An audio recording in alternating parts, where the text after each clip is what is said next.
तो चलिए आज के स्पेशल एक्सप्लेनर में सीधे मुद्दे पर आते हैं। आज हम दुनिया के सबसे बड़े लोकतंत्र यानी हमारी मैसिव इलेक्शन मशीनरी की बिल्कुल निष्पक्ष और गहरी जांच करने वाले हैं। एक प्रोफेशनल डिबेट की तरह आज हम इन डेटा ऑफ फैक्ट्स के जरिए उन फोर्सेस और टेंशन्स को डिकोड करेंगे जो आज इंडिया के पॉलिटिकल लैंडस्केप को चला रही हैं। हमारे आज के इस डिबेट डॉकेट का रोड मैप बिल्कुल क्लियर है।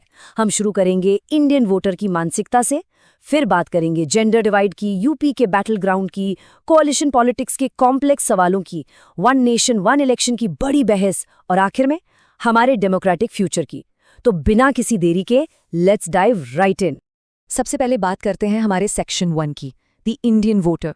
आखिर ईवीएम का बटन दबाते वक्त एक वोटर के माइंड में क्या चल रहा होता है? अब इस टेबल को जरा ध्यान से देखिए। ये दिखाता है कि वोटिंग बिहेवियर किसी एक चीज से तय नहीं होता। एक तरफ नेताओं का करिश्मा है, जैसे इंदिरा गांधी का गरीबी हटाओ स्लोगन, या अटल बिहारी वाजपेयी और नरेंद्र मोदी जी का अपना मास अपील, जो अचानक से वोटर का मूड बदल सकता है। दूसरी तरफ जाति और धर्म का डीप रूटेड इम्पैक्ट है, जहां आइडेंटिटी पॉलिटिक्स गेम चलाती है। पैसे का रोल भी आप इग्नोर नहीं कर सकते, क्योंकि कैंपेन की बड़ी रीच इसी से आती है। पर इन सबके बीच एक एजुकेटेड और जागरूक वर्ग भी है, जो स्ट्रिक्टली परफॉर्मेंस और विकास के वादों पर अपना वोट तय करता है। चलिए अब आते हैं एक बेहद जरूरी टॉपिक पर, section 2, the gender divide, participation versus representation. भागीदारी बनाम प्रतिनिधित्व का ये टकराव समझना बहुत इंटरेस्टिंग है। ये चार्ट एक बहुत ही हिस्टोरिक माइलस्टोन दिखा रहा है। 2024 के आम चुनावों में महिलाओं का वोटर टर्नआउट एक्चुअली पुरुषों से आगे निकल गया, 65.8% अगेंस्ट 65.6%। ये डेमोक्रेटिक पार्टिसिपेशन में एक मॉन्यूमेंटल शिफ्ट है, यानी वोटर्स के रूप में महिलाएं अब एक्टिवली फ्रंट सीट पर हैं। लेकिन यहाँ एक सबसे बड़ा सवाल उठता है, अगर वोटिंग में महिलाएं इतनी आगे हैं, तो एज अ लीडर पॉलिटिक्स में उनकी संख्या इतनी कम क्यों है? इस स्लाइड पर दिए गए पॉइंट्स एक कड़वी सच्चाई बयान करते हैं। डीप रूटेड सामाजिक भेदभाव, वायलेंस का डर और साक्षरता दर में बड़ा गैप। जहां महिलाओं की लिटरेसी लगभग 65% है, वहीं पुरुष 82% पर हैं। उसके ऊपर घरेलू जिम्मेदारियां और रूरल एरियाज में फाइनेंशियल तंगी उन्हें पॉलिटिकल ऑफिस की लीडरशिप लेने से सीधे रोक देती है। हालांकि एक अच्छी खबर ये है कि सिस्टम में सुधार की लेजिस्लेटिव कोशिशें आगे बढ़ रही हैं, जैसे 2023 का नारी शक्ति वंदन अधिनियम, जो लोकसभा और विधानसभा में महिलाओं के लिए 33% सीट्स रिजर्व करता है। ये एक जरूरी कदम है, पर ग्राउंड लेवल पर उस स्ट्रक्चरल इनइक्वालिटी को खत्म करना अभी भी एक लंबा और ज्वलंत डिबेट है। डेमोग्राफिक्स से निकलकर अब थोड़ा ज्योग्राफी की बात करते हैं। Section 3, battle ground Uttar Pradesh. State और नेशनल पावर स्ट्रगल्स को टेस्ट करने की ये अल्टीमेट प्रयोगशाला है।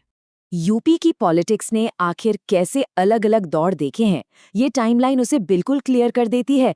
1950s के कांग्रेस डोमिनेंस से लेकर 90s में हिंदू नेशनलिज्म और एसपी-बीएसपी जैसी कास्ट बेस्ड पार्टीज के राइज तक, और आज हम कोर सोशल बेसिस और मल्टी पार्टी अलायंसेस का एक कॉम्प्लेक्स जाल देख रहे हैं।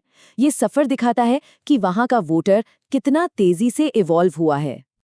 अब इस शिफ्टिंग लैंडस्केप का स्केल आखिर कितना बड़ा है, इसे समझने के लिए बस इस नंबर पर गौर कीजिए, 312। 2017 के यूपी असेंबली इलेक्शंस में 384 कंटेस्टेड सीट्स में से अकेले बीजेपी ने 312 सीट्स जीती थीं। ये एक स्पेक्टेक्युलर आंकड़ा है, जो राजनीतिक हवा के भारी बदलाव को पॉइंट आउट करता है। और अब अगर हम ऑब्जेक्टिवली 2022 का डेटा एनालाइज करें, तो ये टेबल और भी डिटेल्स रिवील करती है। एक तरफ हमें बीजेपी की मैसिव जीत और समाजवादी पार्टी की अलायंस स्ट्रैटेजी दिखती है, और ठीक दूसरी तरफ कांग्रेस और बीएसपी का शार्प डिक्लाइन, यानी ग्राउंड पर मुकाबला अब बहुत तेजी से आमने सामने का और पोलराइज्ड हो चुका है। रीजनल लेवल का यही फ्रैगमेंटेशन सीधा एक मैसिव नेशनल डिबेट को जन्म देता है। Section 4, the कोalition question, single party dominance versus multi party alliances. तो सवाल ये है कि गठबंधन राजनीति का बढ़ता चलन भारत के लोकतांत्रिक शासन की मदद करता है या इसमें बढ़ा डालता है? 1990 के बाद से ये हमारे डेमोक्रेटिक फ्रेमवर्क का एक कोर हिस्सा बन चुका है, इसलिए हमें इसके दोनों पहलुओं की निष्पक्ष जांच करनी होगी। चलिए दोनों आर्ग्यूमेंट्स को मैप करते हैं। कोalitions के फेवर में सबसे स्ट्रॉन्ग पॉइंट ये है कि ये समावेशी है और रीजनल आवाज़ों को शामिल करता है। असल में 1991 के इकोनॉमिक रिफॉर्म्स, MGNREGA और GST जैसे बड़े कदम कोalition के दौर में ही पास हुए। लेकिन दूसरी तरफ एक बहुत बड़ा खतरा है, इंस्टेबिलिटी और पॉलिसी पैरालिसिस का। अवसरवादी गठबंधन सरकारों के गिरने का डर हमेशा रहता है, ठीक वैसे ही जैसे 1999 में वाजपेयी सरकार सिर्फ एक वोट से गिर गई थी।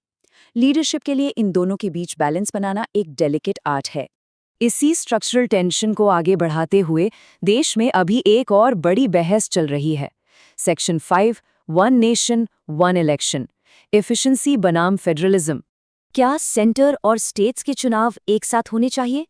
फॉर्मर प्रेसिडेंट रामनाथ कोविंद जी की कमेटी द्वारा रिव्यू किया गया ये प्रपोजल असल में एडमिनिस्ट्रेटिव एफिशिएंसी और हमारे फेडरल प्रिंसिपल्स के बीच एक सीधा टकराव पेश करता है। इस टकराव को थोड़ा और डीपली समझते हैं। सपोर्ट में लॉजिक बिल्कुल क्लियर है। इससे चुनावों का हजारों करोड़ का मैसिव खर्च बचेगा, बार बार आचार संहिता लगने से डेवलपमेंट नहीं रुकेगा और सिक्योरिटी फोर्सेस का बेहतर यूज होगा। पर ठीक इसके ऑपोजिट आर्ग्यूमेंट्स भी उतनी ही सॉलिड है। सबसे बड़ी चिंता यह है कि एक साथ चुनाव कराने से नेशनल मुद्दों के शोर में लोकल कंसर्न दब सकते हैं।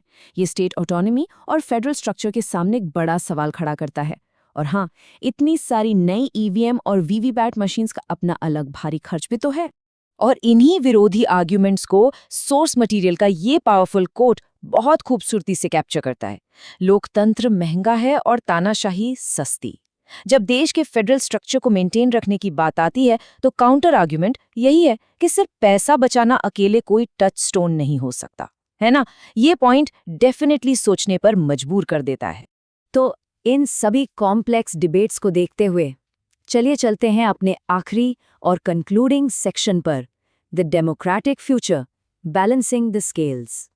इन सारी पॉलिटिकल टेंशन्स और इंस्टेबिलिटी को मैनेज करने के लिए कुछ इंस्टीट्यूशनल रिफॉर्म्स प्रपोज किए गए हैं, जैसे कि ये constructive vote of no confidence अपनाना, जिससे एग्जिस्टिंग सरकारें आसानी से ना गिरें, दल बदल को रोकने के लिए एंटी डिफेक्शन लॉज को और सख्त बनाना, ऐसे प्रीपोल अलायंसेस बनाना जिनकी आइडियोलॉजी सच में मैच करती हो, और स्मूथ नेगोशिएशंस के लिए पार्लियामेंट्री कमिटीज को ज्यादा पावर देना।